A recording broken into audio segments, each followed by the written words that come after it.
Hindi lang basta observer, kundi may konkretong papel ang France sa isang aktibidad ng balikatan exercises kanina. Isang chopper nito ang lumapag sa BRP Davao del Sur. Mula sa Sulusi sa Palawan, nakatutuklay si Ian Cruz. Ian?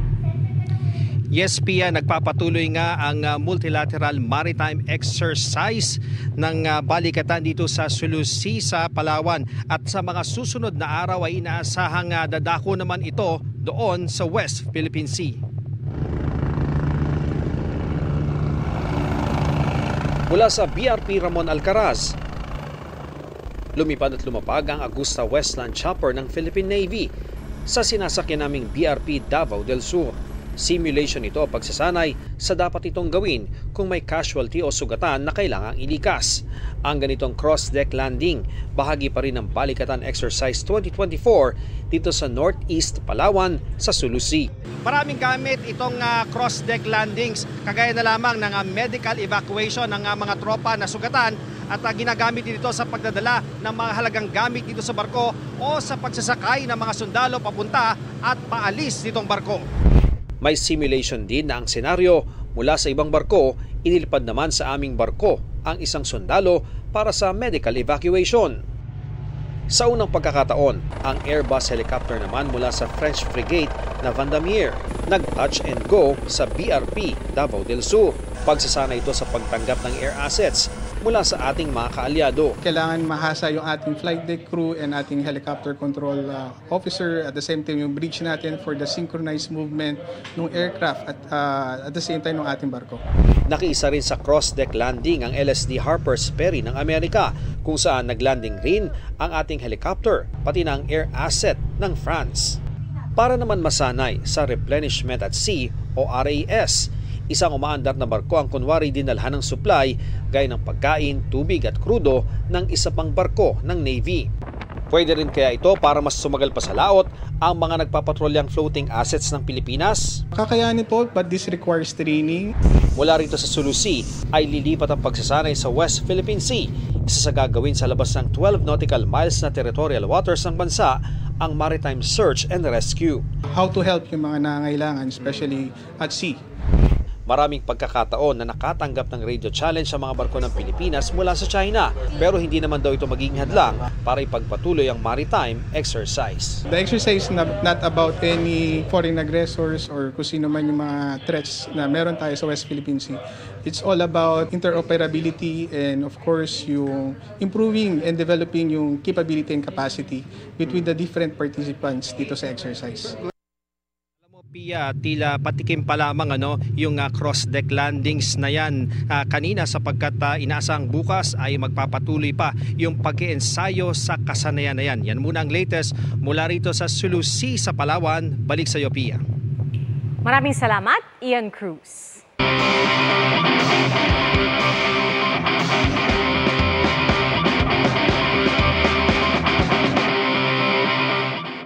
Renewable energy pa rin ang goal para labanan ang climate change. Pero habang malaking porsyento pa rin ng bansa ang nakaasa sa coal energy, may solusyong dinevelop ang ilang researcher para ang industrial waste from using coal makapakinabangan bilang construction materials. Let's change the game and make our own geopolymer brick. Electricity powered ng lahat. Pero wala ring kuryente kung walang maayos na source. Pero saan nga ba nanggagaling ang kuryente sa bansa? 60% ang ating power supply mula sa coal-fired power plants. Ang coal, pinupulbo at sinusunog sa mga power plant. Hahaluan ito ng tubig para mag-produce ng high-pressurized steam na magpapaikot ng turbines that generate electricity. Pero ang napoproduce itong kuryente, may kapalit na carbon emissions na nagdudulot ng climate change. Bukod pa ang naiiwang tone-toneladang industrial waste na coal fly ash. Para sa pangalawang problema, may solusyon ang grupong G-Matrix. Sa pangunguna ni Dr. Michael Promentilla ng De La Salle University, ang coal fly ash, ina-upcycle nila into construction material known as geopolymer bricks. Ito, waste na to sa kanila. May mga pwedeng toxic component ng fly ash na to na pag pinabayaan ay hindi maganda sa kapaligiran natin. Mas eco-friendly rin ang pagbuo ng mga ito kumpara sa paggawa ng simento na mataas ang carbon footprint. Mas mababa ang carbon footprint niya by 80%. Talk about hitting two birds with one brick.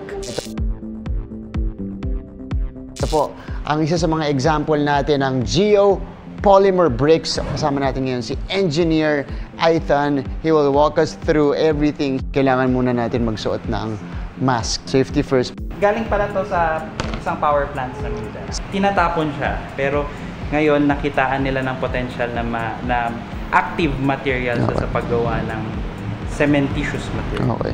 Una munang pinaghalo-halo ang dry materials. Ang coal fly ash, mine silt, isang industrial waste naman ng pagmimina, at sand. Hinanda ang wet materials. At saka paghahaluin kasama ng abaca fiber. Yung abaca fiber, yung reinforcement. To hold it together daw. Bukod sa eco-friendly, fire-resistant at acid-resistant rin ang geopolymer bricks. At sa kanilang testing, mas matibay pa sa nakasanayang semento. Nasubukan na nila itong gamitin bilang pavers sa DLSU Laguna Campus. Nakakatulong tayo to address yung problema ng climate change. Sa ngayon ay dinedevelop ng technology para mas makamura. Habang malaking porsyento pa rin ng kuryente natin ang nakadepende sa coal energy, napakalaking bagay ng mga innovation na to para maibsan yung masasamang epekto na mula sa traditional energy. Para sa GMA Integrated News, ako si Martin Javier, changing the game! Nang dahil umano sa agawan sa pasahero, nagsuntukan at muntik pang magsaksakan ang dalawang rider sa Pasay City. Yan ang aking tinutukan. Isang motorcycle taxi rider at isang habal-habal rider na nag-aabang na pasahero sa Terminal Lambu sa Pasay City nagkasuntukan at munti pang mauwi sa saksakan. Dahil sa pangyayari, nagtamo ng black eye, putok na labi at mga sugat sa muka ang motorcycle taxi rider na si Renz. Ito mga sakit na ba nangyari? Biglang dumating po yung habal-habal. Sabi niya sa akin, Brad, dapat umalis na kayo dito. Tingnan nyo, lumalapit yung customer. Tapos nun sir, nung nag-uusap kami ni ma'am, biglang lumapit siya, mismo sa loob, mismo sa harapan ng customer, sinapak niya ako. Ang punot dulo raw ng gulo, nang aagaw daw si Renz ng pasahero sa minamarkahang teritoryo ng habal-habal rider na si Bobet, hindi niya tunay na pangalan. Nakapanayam ng resibo ang inirereklamong habal-habal rider. Aminado siyang siya ang unang sumuntok kay Renz. Ako po Kung umiwas siya, hindi sana kami nag-away. At nang tanungin naman siya tungkol sa tangkang pananaksak. Hindi po yun, sir. Sukulay na parang kutsilyo. Okay. Kaya, dalawa kasi sila, sir. Kaya pinamblap ko lang rin yun doon. Hindi ko alam kung saan niya kinukuha yung yung ganong statement niya. Bakit po yung mga tao po nagsitakbuhan at nagsigawan? Bakit po nagkulason yung mga tao? Alamin ang buong kwento sa resibo ngayong linggo, alas 5 ng hapon sa GMA. Good news po sa mga biyahero sa Batangas Port. Bukas na ang pinalaking passenger terminal building na inaasahan ding makatutulong sa turismo. Nakatutok si Paul Hernandez ng GMA Regional TV, Balitang Southern Tagalog. Paano na lang kung sa gitna ng sobrang init, may datatnan pang pila sa labas ng pantalan ang mga pasahero? Matutuldukan na yan dito sa Batangas Port dahil sa expansion ng Passenger Terminal Building o PTB nito. Ang dating 2,500 seating capacity, higit pa sa tripling ngayon at nasa 8,000 na. Mismong si Pangulong Bongbong Marcos ang nagpasinaya niyan kanina. This increases the Batangas Port's annual passenger capacity from 4 million to 12.8 million. The Port of Batangas Passenger Terminal Building has a multi-level car storage facility that can take on 13,000 vehicles. Sa lawak nitong 1.5 ektarya, ito na ang pinakamalaki at pinakamodernong pantalan sa bansa. May dagdag na 2 ticketing zones. Tamang-tamang dahil gateway ang Batangas Port sa ilang tourist spots tulad ng Puerto Galera. Good for tourists. Lalo yung Pilipinas, yung tourism po yung target na di ba? One of the mas tumalakas. Mas maraming manlalakbay ang mahihikayat na bumiyahe dahil sa modernong pasilidad tulad na ito. Dahil fully air-conditioned, maginhawa na ang paghihintay. Ang kulang na lang para sa ilan, sapat na biyahe ng barko lalo kung peak season. Para mas madali lalo ang biyahe, hindi na matagal ang paghihintay.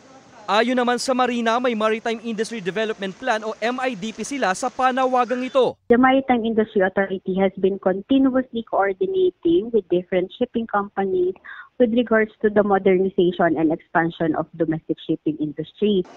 Mula sa GMA Regional TV, Balitang Southern Tagalog at GMA Integrated News, Paul Hernandez, nakatutok, 24 oras.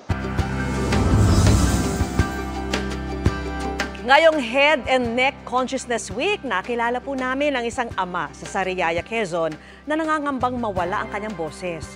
May iniinda kasi siyang kondisyon na tila nakuha rin ng isa sa kanyang anak. Ipinasuri sila ng GMA Kapuso Foundation. Sabi ng aking mga magulang, sa maganda niyang tinig, binubuhay ni Hill ang kanyang pamilya. Katunayan, siya ang nagsulat at kumanta ng Bayaning Kapuso, ang theme song ng ating Sagip Dugtong Buhay Bloodletting Project. Kung nagbibigay buhay. Pero tila nawalan raw ng tono si Hill nang mapansin ang bukol sa kanyang leeg. Nag-start po ito 2004. Malit lang to, gagaholin lang. Pero sa check-up ko, yun nga, natakot ako sa sinabi niya na hindi ka na makakanta. Oras na operahin kita. Sa takot na mawalan ng boses, hindi na ulit nagpasuri si Hill at ipinagpatuloy pa niya ang pag-awit. Kada araw ng linggo, kumakanta siya sa isang restaurant sa Sariaya, Quezon, kung saan kumikita siya ng 1,000 piso. Suot-suot niya ang isang balabal para maitago ang malaki niyang bukol. Sa kwelyo ng damit naman, itinatago ni Christian, ang pangalawang anak ni Hill, ang kanyang bukol sa leeg. Pag nalunok po ako, nararamdaman ko parang may nakakabara lang po. Agad ipinasuri ng GMA Kapuso Foundation ang mag-ama. So yung kay Sir Hill ay, so it's a cyst, multicystic, marami. Mukhang may matigas, no? Pero ultrasound will help us determine kung ano talaga yun. Si Christian, ang nakikita natin, it's definitely a thyroid gland disease. Thyroid tumor, goiter. Pag sinabing goiter, bukol yun. Definitely, kailangan natin talaga ng operasyon. Mga kapuso, kailangan munang magpa-ultrasound at dumaan sa iba pang pagsusuri ang mag-ama bago maoperahan. At ang panawagan ni Hill, tulungan mo ako, ayokong mawala ang boses ko. Sa mga nais pong tumulong, maaaring magdeposito sa aming mga bank accounts o magpadala sa Cebuana Luwilier. Pwede ring online via GCash, Shopee at Lazada. Patuloy nating tutukan ang problema sa daloy ng trapiko sa Chino Roces Extension. Tinutukan yan ni Darlene Kai. Kaliwat kanan ng no parking sign sa Chino Roces Extension sa bahagi ng Taguig City. May towing zone sign pero may mga sasakyang iligal na nakaparada sa magkabilang bahagi ng kalsada. Kaya hindi madaanan ng ilang parte ng designated bike lane. Meron ding ilang vendor sa kalsada. Ilan yan sa lalong nagpapabagal ng trapiko kung saan ayon sa mga motoristang dumaraan at kawani ng barangay, karaniwan ang mabagal ang traffic dahil sa stoplight sa intersection Paloton Avenue. Sabi ng jeepney driver na si Paul, tuwing rush hour bumibigat ang daloy ng trapiko rito. Apektado raw ang kita niya dahil nababawasan ng ikot. Mahirap kasi nakakailang biyahe, nakakailang hatak lang pag tatagal yung biyahe. Bawas kita. Bawas kita talaga. Nakakaano din naman yung mga nakaparking sa gilid. Hanggang umaga, ilang sasakyan pa rin ang nakaparada sa kalsada at mga nagtitinda sa gilid. Alam naman daw ng vendor na ito na bawal magtinda sa kalsada. Nakumpiska na nga raw ang kariton niya Disyembre noong nakaraang taon at tinubos niya ng 1,000 piso. Mangiyak-iyak din kami sa puhunan namin yun. Mahirap talaga yung kalagayan namin ngayon. Dahil? Kaya utang yung puhunan, binibantalan namin yung mga puso. Pag mayroon yung mga puso, naalis na lang. Meron ding sa kalsada mismo nagka-car wash dahil wala raw silang mapwestuhan. Pag maluwag, Pwede naman. Pag hindi naman na kami tigil muna kasi na papansin din namin na na hirapan din makadaan yung Sabi ng mga kawani ng barangay na nakakasakop dito, pati na rin yung traffic enforcers ng LGU, lagi naman daw may nagbabantay dito. Yun nga lang, kapag nalingat sila, bumabalik uli dito yung ilang iligal na nakaparada sa kalsada. Kanina, isa-isang sinita ng Taguig Traffic Management Office ang mga sasakyang nakaparada o naka-standby sa gilid ng talipapa. Hindi na kasi madaanan ng isang lane sa bahaging iyon ng Chino Roces Extension. May sinita ring police mobile. Tumutulong din daw sa pag-monitor ang barangay. Sabi ng barangay, karamihan sa mga nakatigil na sasakyan sa bahagi ng talipapa ay may binili, susundo sa na malengke o nagde-deliver. May mga nagtitinda naman na sa kalsada raw pumupwesto at lagi nilang sinisita. Minsan, pag rush hour, wala sila, naalis. Pero pagdating na ng gabi, minsan bumabalik. Yung lesson na yung traffic, ni na ganun ka tindi yung traffic, yun na yung time na bumabalik din sila. Minsan, napagsasabihan pa rin. Dahil syempre, may mga dumadaan pa rin sa gabi. Ang nagiging kwan lang naman doon, nakikiusap. Syempre, yung iba kasi, kailangan din naman doon nila ng pangkain. Ang barangay naman, we just have to explain to them na bawal. Tumanggi munang magbigay ng pahayag ang Taguig LGU. Para sa GMA Integrated News, Darlene Kai, nakatutok, 24 oras. Pinag-aaralan na rin ng ilang pribadong kumpanya ang 4-day work week dahil sa matinding init ng panahon. Ang DOLE ay nagpaalala rin sa mga employer na tiyakin ang kaligtasan ng kanilang mga manggagawa. At nakatutok si Chino Gaston. Para sa mga arawan ng sahod, kahit tirik ang araw, kailangan kumayod. Damang-damang init niyan ng mga construction worker. Makakapit to, siyempre, sobrang init. Pinapasilong din pag talagang di kaya. Sanay na po, basta uminom po ng maraming tubig. Climate change ang sinisisi ng mga eksperto sa sobrang init ngayon at ang epekto nito sa mga manggagawa kinikilala na ng International Labour Organization. Sa kanilang pag-aaral, lumalabas na halos 2.2 bilyon o 7 sa bawat 10 manggagawa sa buong mundo ang nahaharap sa mapanganib na epekto ng climate change gaya ng init. Sabi ng Department of Labor and Employment, matagal na nilang kinikilala ang epekto ng init sa mga manggagawa. Kaya iniuutos ng Occupational Safety and Health Standards ng Labor Code ang sapat na ventilasyon, work breaks at standby medical equipment at personnel. May karampatang multa at parusa ang di pagsunod. Sa mga manggagawa na nagtatrabaho sa labas ng mga kumpanya o may direktang exposure sa init ng araw, kailangan magkaroon ng tinatawag po nating Construction Safety and Health Program. O nagkakaroon po sila ng mas mahabang lunch break kung saan habang tirik na tirik ang araw, wala po munang trabaho sa labas. Ang ilang kumpanya pinag-iisipan na ang 4-day work week para pansamantalang limitahan ang exposure ng kanilang mga empleyado sa matinding init na inaasang tatagal hanggang kalagitnaan ng Mayo. Kami po ay bahagi ng mga nagtataguyod ng flexible work arrangement. Subalit kailangan may ugnayan at unawaan, ang manggagawa at saka yung namumuhunan. Kasi hindi pwedeng lahat ng working arrangement minamando o iniubliga ng DOLE o ng pamahalaan. Bukod sa proteksyon sa mga manggagawa sa ilalim ng batas, tiyakin din na palaging umiinom ng tubig, may sapat na pahinga at umiwas na mabilad sa araw ng matagalan. Para sa GMA Integrated News, Chino Gaston, nakatutok, 24 oras. Weekend na naman bukas mga kapuso at sa mga gustong magpalamig sa gitna ng tag-init, saan pa kaya pwedeng mamasyal? Nakatutok live si Marisa Mali. Maris? Pia, karaniwan ng puntahan o takbuhan ang mga mall para sa mga nais magpapresko, lalo na ngayong sobrang init ng panahon. Pero paano kung sawa na kayo sa mga ito? Don't sweat mga kapuso, I got you.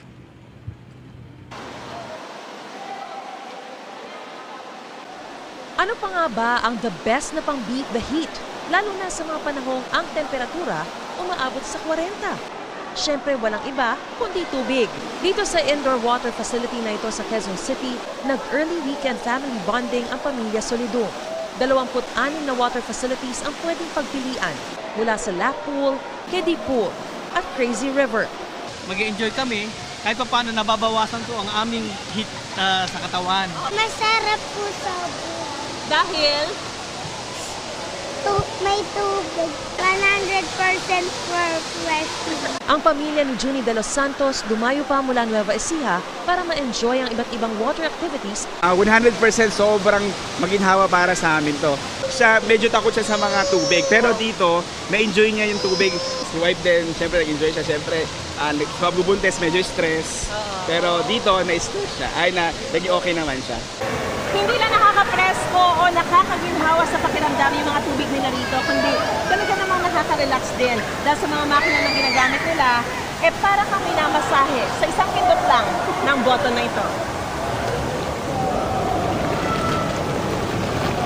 Kahit mainit, pwede ring mag-relax sa hot herbal pool at sundan ang paglubog sa 16 degrees Celsius cold na pool na ito. O di kaya'y magpalamig sa buhos ng timba ng tubig na ito. It's a very good alternative po kasi it's indoor. So hindi po tayo masyadong exposed po sa sunlight. We also conduct daily monitoring of our pool water po to maintain it safe po for our guests. Kung hindi pa kontento sa lamig ng tubig at mas bet ang ginaw na hatid ng niebe, saan pa ba pupunta kundi rito sa Snow World sa isang amusement park sa Pasay. Gaya ng ilang magkakaanak at magkakaibigang dito na namasyal ngayon pa lang. Kasi kung titignan mo yung init sa labas, nakakapaso sa balat. So dito na lang kami magpapalamig kami. So mamayang hapon, doon kami lalabas para mag-rides. Super enjoy po kasi sobrang init po sa labas. Actually, first time po. First time po namin dito, nag-field trip. Parang nasa Alaska po kami. Parang nasa Africa po kami. Para po may sinusunog sa labas. Sobrang init po. Sa mga nais naman ng mas educational kind of bonding, pwede rin naman dito sa National Museum. Nalamigan ka na, natuto ka pa. Matagal na po namin nagbabalak na pumunta dito since from Sorsogon po kami. From Cebu din ako, so it's my first time seeing this masterpiece here. It's really good timing to visit the National Museum with my friend, the Japanese friend, to learn about the culture of the Philippines. And it's cold here in the museum at the same time. We're both learning so much. Pia, sa mga nais naman na sa gabi mamasyal, magpapresko at maging one with nature, perfect dito sa Pasig River Esplanade. Very Instagrammable na, makakapagmuni-muni ka pa sa tabing ilog. At yan ang pinakasariwang balita mula rito sa Pasig River Esplanade para sa GMA Integrated News. Mariz Umali nakatutok, 24 oras. Magpapapresko muna ako, Pia. At ngayon, alam na namin ang sikreto, Mariz, kung bakit ikaw ay fresh na fresh palagi. Maraming salamat sa iyo, Mariz Umali.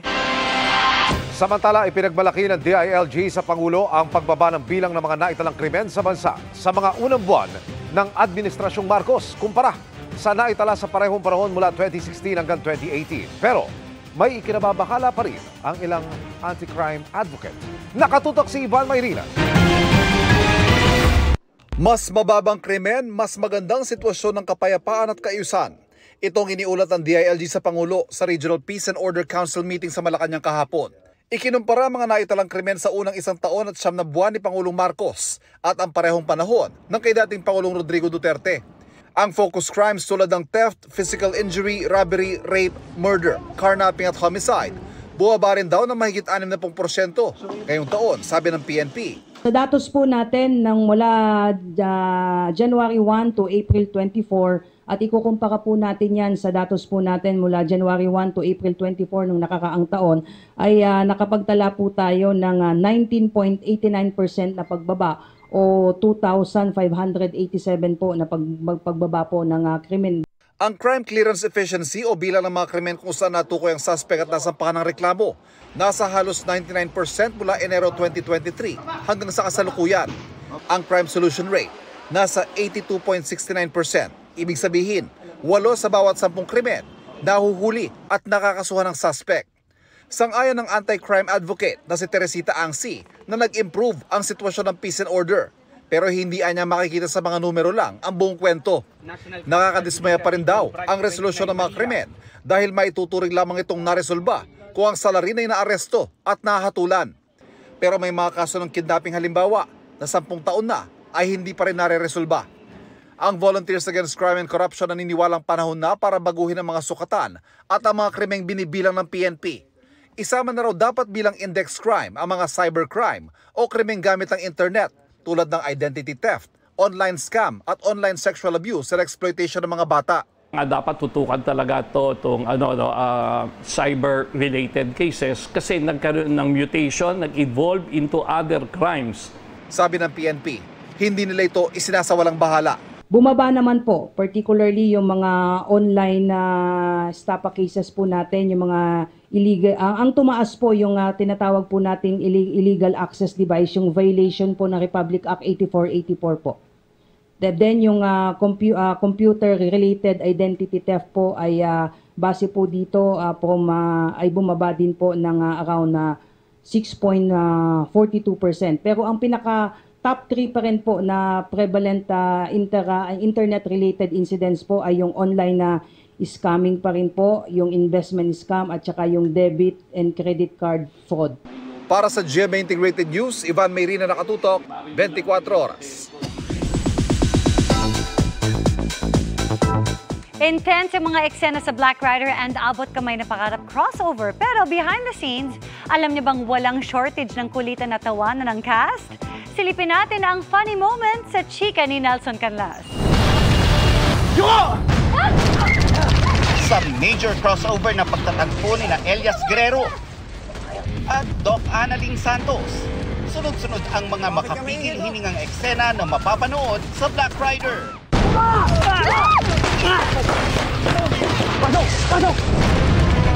Double the pressure rin nang subukan ni Doc Annalyn na pigilan ang bleeding ni Elias habang hinahabol sila ng mga armadong lalaki. Pagbigyan mo na ako, Doc. Kailangan ko mapatay itong mga to. Huwag nang matigas yung ulo mo! Wala ka nang dugo eh! Pero mabibigat man ang action scenes. Nakakagulan. Puno ng light and funny moments ang filming.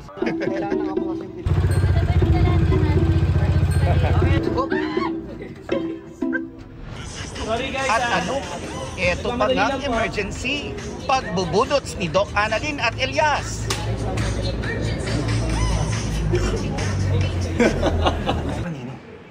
Bukas mapapanood na ang Team Black Rider sa Abot Kamay na Pangarap. Elias, may iba kasing findings yung doktor sa kanya eh. Pero ang seryosong eksena na ito, sino yung doktor ni Pretty? alam nyo bang di lang isang beses kinunan, si Ruro Madrid kasi di maiwasang matawa sa karakter ni Empoy. Na nagagamot sa mga utak yung neurosurgeon. Neurosurgeon? Oo, Neuro Santos. Santos! Pati si Herlin Buto, laugh trip din. Yun! Magaling siya sobra. At saka ano siya, mabait siya. Tapos ano siya, yung lagi siyang, ang sipag niya, lagi niya kami inaasikaso at ang puti ng ngipin. Oh my God. At gaya nila, si Jillian Ward na naka-eksena si Empoy.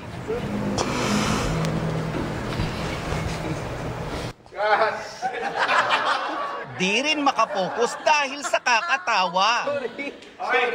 Full force ang cast and crew para tiyaking maganda at accurate ang kalalabasan ng bawat eksena sa major crossover. May experts pa behind the camera gaya ng stunt director at neurosurgeon. Nelson Canlas updated sa Showbiz Happenings. At yan ang mga balita ngayong Biyernes. Ako po si Vicky Morales. Ako po si PR Kanghel para sa mas malaking misyon. Para sa mas malawak na paglilingkod sa bayan, ako po si Emil Sumangil. Mula po sa GMA Integrated News, ang News Authority ng Pilipino, nakatuto kami 24 oras.